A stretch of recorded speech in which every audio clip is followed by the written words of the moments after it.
Hello, hello. Welcome once again to another edition of Quoth Raven, Lewis Bright Raven. I'm your host, Lewis Bright Raven. It is Friday. That means it's time for TV Talk. Our topic this week is Disney Star Wars shows. People have been asking me why I haven't talked about it because I didn't have Disney Plus. But thanks to my apprentice, OBI WAN Kenobi, I have some. Just do it now. So, Yes. he's also known as Ch'Riss MaulHall. But we had it, so I started watching some of the shows, and we're going to talk about a few tonight. Yeah. How you doing, Chris? I'm doing pretty good. How about yourself, man? Well, other than trying to rush my dinner in there at the last Right. I'm okay. Lewis is now the speed-eating chimichanga champion of the world. Yes. That was like too many at once. But anyway, let's go ahead and get on with things then, okay? We got a lot to talk about. Let's start with OBI WAN KENOBI. Aired from May to June of 2022. Limited series, Disney Plus, written by Stuart Beattie, Hossein Amini, Joby Harold, Hannah Friedman, Andrew Stanton, directed by Deborah Chow, starring Ewan McGregor, Vivian Lyra Blair, Moses Ingram, Sung Kang, Rupert Friend, Hayden Christensen, Jimmy Smits, Kumail Nanjiani, I hope that's pronounced correct. Kumail Nanjiani, yep. Indira Varma, O'Shea Jackson Jr., and more. Executive producers, Deborah Chow, Ewan McGregor, Kathleen Kennedy, Michelle Redgwin, and Joby Harold. Producers, Thomas Hayslip and Ketterly Frauenfelder. Editors, Nicholas DeToth, Kelly Dixon, and Josh Earl.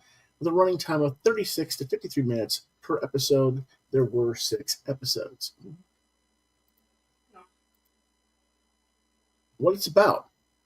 Set 10 years after the events of Order 66 and the rise of Palpatine as the Emperor, we find Obi Wan Kenobi hiding as Ben in the desert planet of Tatooine, watching over young Luke Skywalker, much as the dismay of Luke's uncle Owen.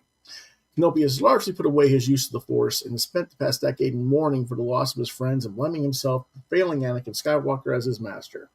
He is both physically and mentally declined, and his attunement to the Force is at best astray, at worst nearly non-existent. But the Empire are still looking for Jedi. The Inquisitors, led by the Grand Inquisitor, look for a Jedi named Nari on Tatooine. Reva Savander, third sister of the Inquisitors, is also obsessed with finding Kenobi, who is widely believed to be dead. In an attempt to lure him out, she hires bounty hunters to kidnap Princess Leia Organa from Alderaan. Nari tries to get help from Kenobi, but is rejected, and Nari is later found killed and hanging from a bridge in the town. Kenobi agrees to rescue Leia only after her adoptive father, Bail Organa, comes to Tatooine and visits his home.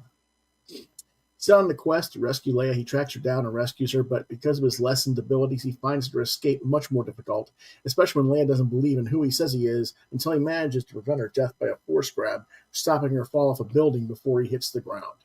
Or she hits the ground, I should say. The pair try to remain elusive while third sister informs Vader that Kenobi is still alive. It then becomes a matter of obsessions. Reva, third sister, for revenge on Vader by killing Leia and Luke once she realizes that they're Vader's children, Vader to kill Kenobi. Can Kenobi regain his skills in time to save himself and his young charges, or will the dark side overcome? What did I think of this? Well, one of the big problems with a show like this is that we already know the outcome. That no matter what happens, Kenobi and Luke and Leia are going to be all fine and at the end of this, because they have to be, because they're all around for A New Hope in another 10 years. Yeah, there's no real aspect of danger. Right. So in that ways, this is nothing of true import because it's a non-story.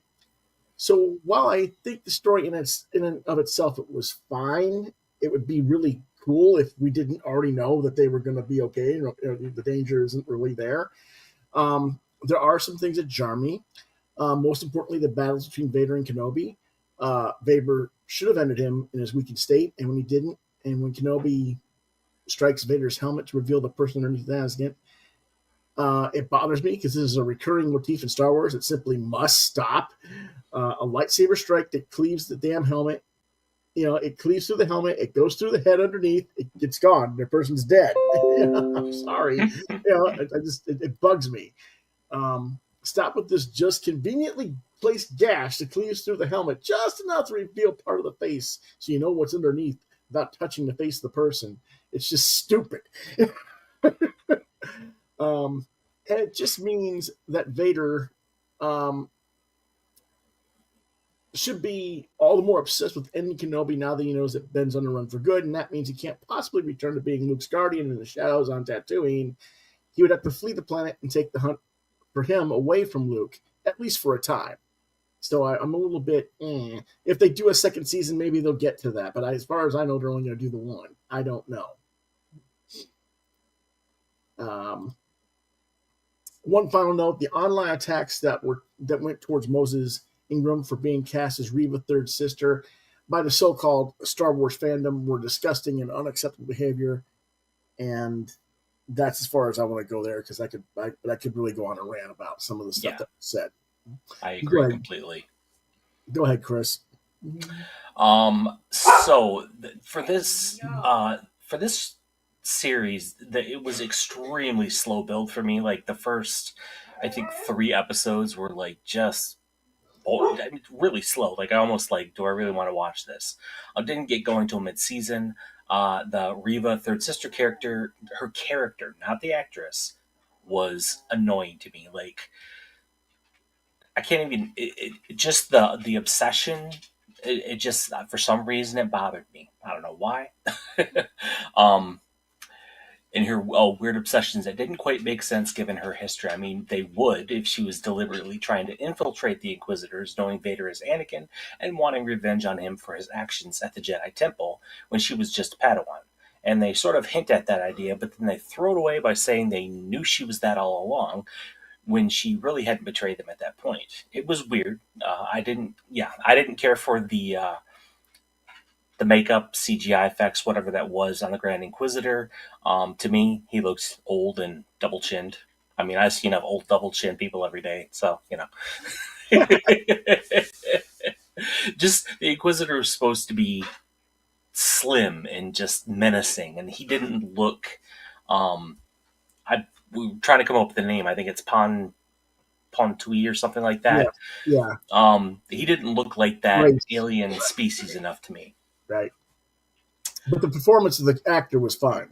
Yes, the performance was fine. Everything else was fine. Just didn't like the look. The star of the show was definitely Leia, Vivian Lyra Blair as Leia. She was just fantastic, well beyond her years. And definitely gave the show a focal point. Other than Kenobi, yeah. But didn't it seem weird to you that, like, it was never ever mentioned that she knew Ben? Like she knew Kenobi. Like, she knew General Kenobi. Like, you fought with my father in the Clone Wars, but it never, like, nothing ever came up about this adventure. Well, yeah, that's what I'm saying. Because of that, because they kind of redid this whole thing. It's like that history is kind of like, I kind of wish they had injured her in a way at the end of the series to say, okay, yeah, she was knocked out cold or something, and she lost some of her memory of that experience. Right. Yeah. Came back. Or that's what I would have done, but that's just me. Or Jedi mind wipe. I don't know, something. Yeah, right. This, while the show was decent, it wasn't necessary. Like, it was not a necessary show. Right. Didn't have to be. But both of us thought it was an average. It was good. It wasn't anything that we, really have anything negative to say about, really. So we both give it a 3. Yeah, it was just an average series. Okay. Let's see what the next one is. Ahsoka. I'll let you read it. All right. Ahsoka, August 2023 to present. Limited series from Disney Plus. 8 episodes to, I'm not sure what that says. To date. Oh, okay. To date. Writer, director, showrunner Dave Filoni. Co-directors Steph Green, Peter Ramsey, Jennifer Getzinger, Geeta Vasant Patel, and Rick Famayui. or Famuyiwa. There we go. It's a heck of a names, aren't they? Starring Rosario Dawson, Mary Elizabeth Winstead, Natasha Lou Bordizzo, Ray Stevenson, Ivana Sakno, Diana Lee Inosanto, Iman Esfande, Hayden Christensen, Lars Mikkelsen. Executive producers were Dave Filoni, John Favreau, Kathleen Kennedy, Carrie Beck, Colin Wilson. Producer was John Bartnicki. Editors were Dana E. Glauberman, Roseanne Tan, and James D. Wilcox, with a running time of 37 to 57 minutes per episode. All right, what it is about. Ahsoka is on the trail of a Night Sister witch, Morgan Elspeth, who has found a means to travel to a remote part of another galaxy to recover the lost Grand Admiral Thrawn and bring him back to the galaxy to reaffirm the Empire. With the help of General Hera Syndulla and the Mandalorian rebel Sabine Wren, who was once Ahsoka's Padawan apprentice, they track down Elspeth, but Sabine wants desperately to find her lost friend Ezra Bridger, the Jedi who took Thrawn with him to the other galaxy. But Elspeth has her own partners, including the former Jedi Baylan Skoll and his apprentice Shin Hati, and they will stop at nothing to bring Thrawn back. Can Ahsoka and Sabine Wren rekindle their partnership and track down Ezra and stop the return of Thrawn? Okay. It took me a while to warm up to Rosario Dawson in the role of Ahsoka. I was a little bit prejudiced, I admit. I was very disappointed that they didn't cast Ashley Eckstein, who had voiced the role for the animation, as the live-action role. I saw no reason why they couldn't have her in the role. She looks like Ahsoka to me. I mean, they could, I don't see why they would have had a problem with it, but I guess they were going for more star power or whatever. Right. Yeah. And another part is I see more of Rosario, the actress, as opposed to the character. Right. And whereas I don't like that, but that's sometimes a risk you take when you cast a higher profile talent. Mary Elizabeth Winstead as Hera has the same effect. I see her and not Hera at different times in the series. So there were times I was a little bit taken out of the story because of that awareness or semi-awareness. And that's not to say that they gave bad performances, because they didn't. Their performances were fine. It just is what it is. The entire cast is really good overall. Story-wise, it's nice that Filoni was able to continue the storyline from Rebels. But I was a little bit annoyed at first that Wren was so rusty and non-compatible with the Force at the beginning, because she'd actually grown quite a bit with the Darksaber under Kanan Jarrus' training. And while I realized there was tension between her and Ahsoka, and when Ahsoka took her on as an apprentice, and that she gave up the Darksaber to Bo-Katan, or whatever her name is, from the Mando, Mm-hmm. Yep. and stuff like that, I just felt like she should have been more dialed into the Force than she was. But then again, having just watched Kenobi, maybe, if a master's like Kenobi's skills get a trophy to nothing without use or practice of Kenobi, I have to go with the logic that her skills are going to be reduced to the beginning of the ship. So Right. I guess they got this attitude now that if you don't use it, you lose it. Yeah. Sabine obviously didn't wax on, wax off enough. Yeah. So anyway, I was not a fan of Amon Esfandi as Ezra, particularly, but he wasn't bad in the role. It's just something was missing. I think it's just the difference between animation and live action more than anything else. And I didn't like him having the beard. I wish he would have been more clean shaven. But I think that was kind of like my thing on that. So I'm kind of hoping he emerges as more likable in season 2. I was not quite as impressed with Lars Mikkelsen as Thrawn as I expected to be, but he didn't do a bad job. I guess, am I wrong to think that his brother, who played the character over in Rogue One, would have been better as Thrawn? Absolutely. Okay. All right, Yep. I'm not wrong to think that. Okay, No, not at all. okay, No, I think he absolutely would have been a better choice. okay. But the star of the show really is Natasha Liu Bordizzo as Sabine Wren. Without her in the show, this show has no heart, in my opinion. Um, I didn't care for the semi cliffhanger ending because there was talk of it not being renewed as a series, and I was like, "That's a crappy ending." If that's how they're going to leave it, but there is going to be a season 2, so I'm looking forward to season 2. Yeah, it took. I like Rosario Dawson as the character. I like the character, but for me, she was too big, too muscular for Ahsoka because Ahsoka's supposed to be this really tiny. I mean, not necessarily tiny, but shorter, like slim, very quick, character. And yeah, Rosario is just too, she's a brick house. Well, she is and she isn't, but I know what you're saying. Yeah. Um, and well, yeah, Rosario is in her 40s. So if they're going to have a sequel, they better do it fast. Um, let's see here. And this version of Ahsoka seemed much more limited in range. We're talking about physical range, Yes, fighting style. right. In terms of range of motion, fighting style, yep, and what we're seeing. Like this Ahsoka is at the end of her run, more so than the Force Warrior. We can't call her Jedi because she was never actually confirmed as one and left the Order. We got used to seeing in Rebels. Actually, I believe she is classified as a Gray Jedi.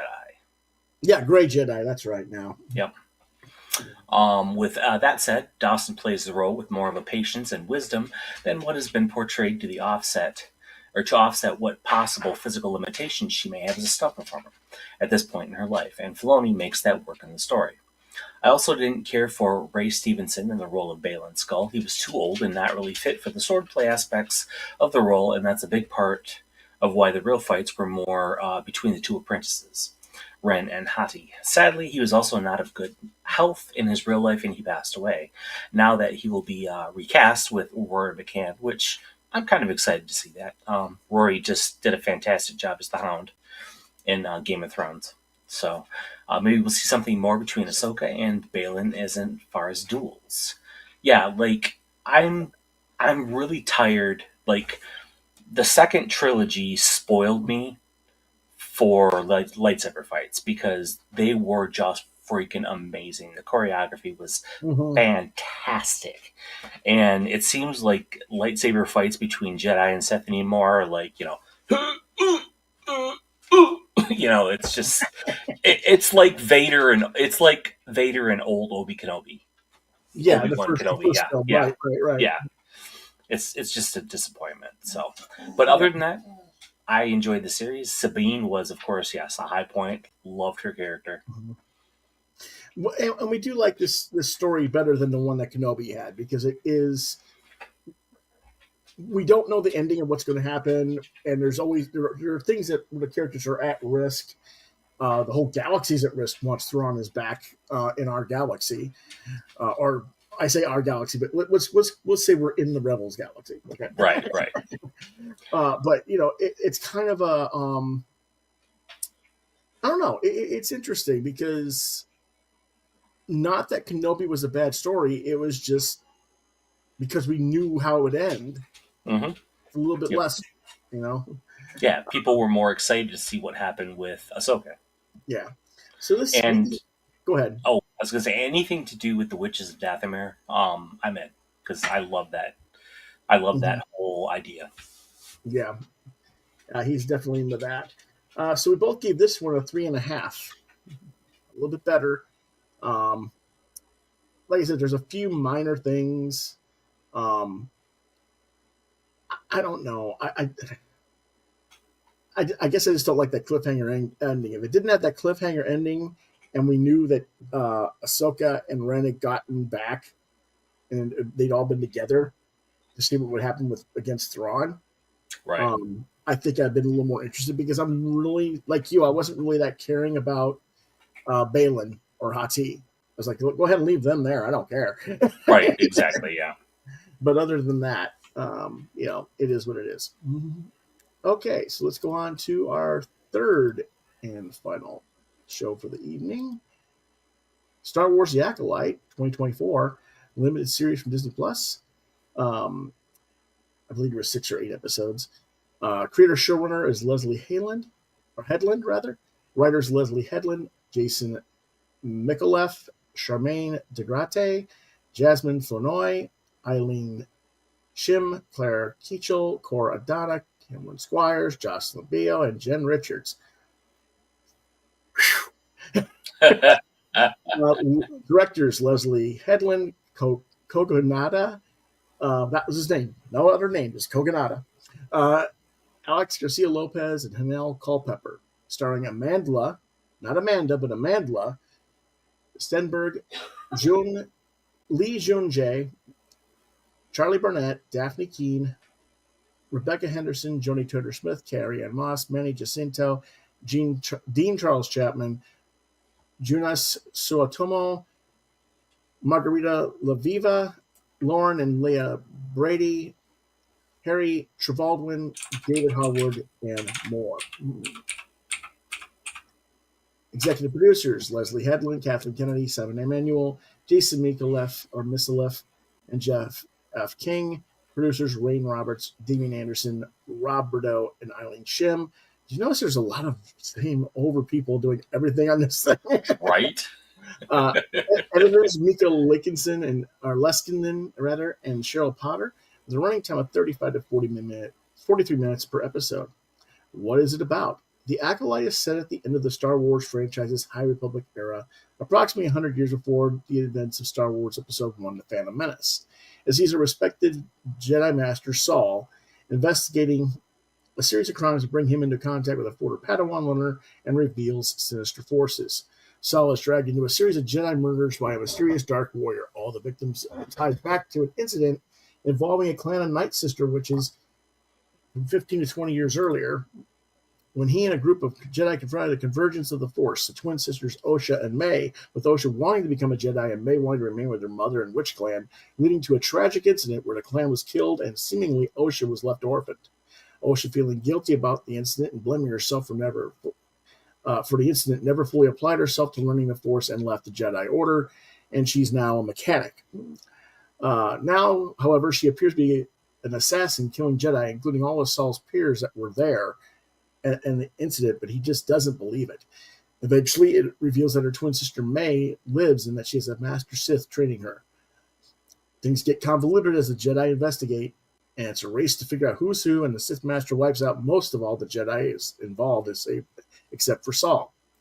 But not everything is what it seems, and at the end of the first season, May has taken the place of Osha and appears to be ready to infiltrate the Jedi base and destroy it from within, while Osha is now trapped and will be the slave or reluctant apprentice of the Sith Master. Go ahead, Chris.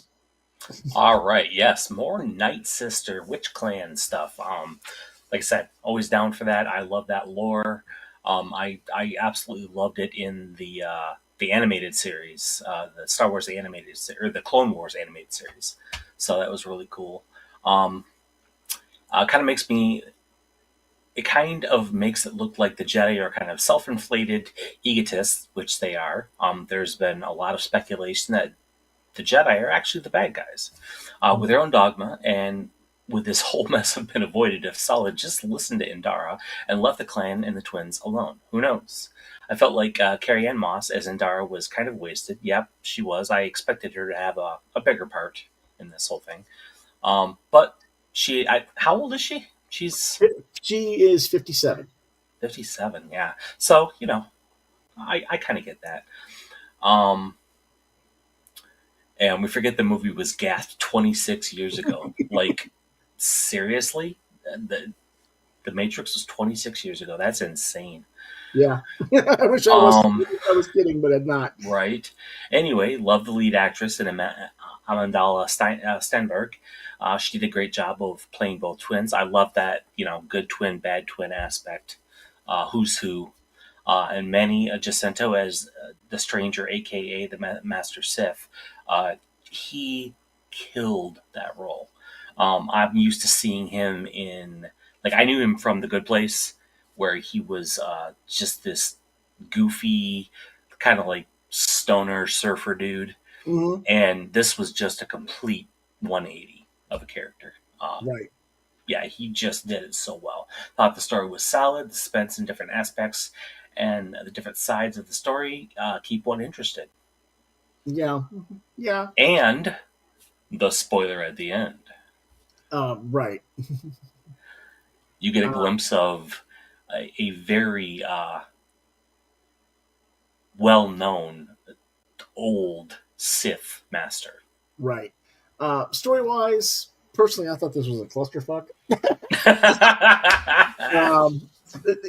There's just too many writers, too many whatevers. I had a hard time with this one. It's easily the weakest writing of all the shows we're watching or talking about this evening. That doesn't mean that it was like a bad show or anything. It just, a lot of the characters' motivations just didn't make sense to me. And it felt like the other writers were just coming and going and doing whatever they were doing. And again, like you, I didn't feel like they used Carrie-Anne Moss to her fullest potential either. And that doesn't mean like in terms of the fighting and stuff, because I mean, she's 57. She's not going to do what she was doing when she was Trinity 26 years ago. Right. But I'm talking more about the character really having more impact and more gravitas than she did, than she seemed to, because she is certainly supposed to be the lead of the team that Saul is on, and yet Saul just does whatever he wants whenever he wants.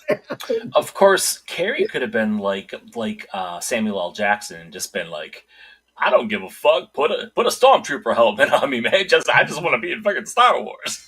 Yeah, right. Yeah. Yeah. The plot was okay. I just don't care for the whole Jedi are wrong, have their own agendas or sinister vibe in the story. I think that's a big reason why so many people didn't like this series, because they want the Jedi to be at least morally and ethically correct, even if they're kind of snotty about it. And they're really not in this show. They kind of force the whole situation, splitting the twins apart, all these other things. And the thing is, were they right to do so? There's just enough of a hint that maybe they were right to do it, but yet, because you don't know what would have happened if they had gone through the whole ceremony, right, with the twins. Yep. Maybe one of them would have to be sacrificed. Maybe Osha would have been sacrificed because May was the preferable of the two. It kind of hinted that a little bit. Right. We weren't really sure. So I was like, And another thing is, they're like yin and yang. I keep expecting like something to happen where they're going to get merged into one being at one point. So, did that make sense to you? Yeah, I get that. So I was like, I don't hate it, but I'm not the biggest fan of this story in that regard. I did not like the May character. I loathed her completely. Just too much of a brat. Too crybaby-ish, Oh, almost sneezed. Anyway, I'm going to sneeze. And see, now I thought I liked them presenting the Jedi as fallible. Mm-hmm. And there's a difference between being fallible and being like egomaniacal in a way. We're right because we're who we are. We're better than everybody else. But throughout the history, they have been shown that way. I mean, yeah, and and the fact that they do tend to impose their will, wanted or not, on people. They find a kid who has can touch the Force, and they're like, sorry, man, we're just going to steal your kid. Right. He can never have contact with you ever again, so say goodbye. Yeah, You right, know, right. that's how they repopulate their ranks. Yeah. Uh, Again, I wanted to care about OSHA, but I really didn't. I wanted OSHA to kind of have more with do with her droid than I wanted her to do with anybody else. Right. Yeah. Most of the characters I wanted to see some more about, like Jackie Lone, which was played by Daphne Keene. They're all killed needlessly in the show. I mean, wound them if you have to, disable them, whatever. But why kill them all? That was quite a shock to me when yeah, the Manny's character just wiped out the entire freaking group of Jedi. Yeah. So I could see why this show got so much vitriol cast in its direction, but it's still a respectable show and its own thing. You like it? You give it a 4 out of 5 because of the Night Sisters, and that whole side of it. I'm pretty sure. Um, I give it a 3. Yeah, I think it's average. And the fact that Darth Plagueis stuck his head out at the end Yeah. was fantastic. Like he's the dude behind. Like he's the master. The Sith was the apprentice. Right. Yeah, yeah. And yeah, you do want to find out what happens next, but I'm under the impression that they're not going to renew this one. Did you hear that? Uh that would really suck because I want to see where they go with not Darth Plagueis. Is it Plagueis? The Mun character, anyway. At Yeah. the end, yeah, I want to see where they go with that because if there is a season 2, I assume he's going to have a much bigger part. hmm And if you don't know, he was Palpatine's master. hmm So Yeah. Let me find out.